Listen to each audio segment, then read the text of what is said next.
Hannah Mackay here. Today I'm going to talk about the bladder meridian. The bladder meridian begins in the inside corner of the eye, that's bladder 1, and it comes all the way over the back of the head, down the back and down to the little toe. The bladder meridian is a good one to work with if you're feeling tired and wired.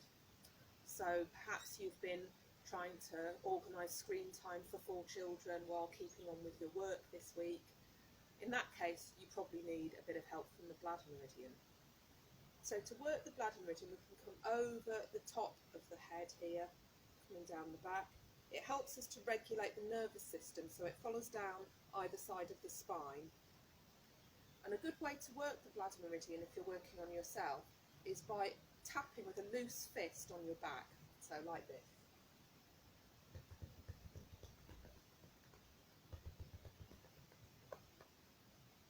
This kind of loose tapping helps us to connect with the sensory part of the nervous system, and we're also trying to have that sense of things coming downward, maybe a bit like standing under a waterfall, having a sense of cleansing, a sense of letting go, coming into a different part of the nervous system, which for most of us might well mean coming towards being a bit calmer.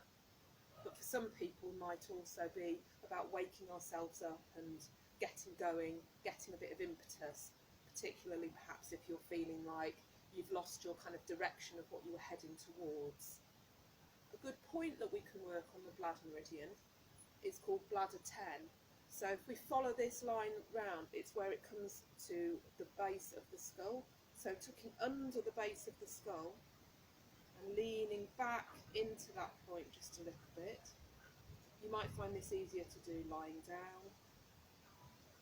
So it's 3 fingers width from the centre of the back of the skull. Here. So that's the bladder meridian to help us feel less tired and wired.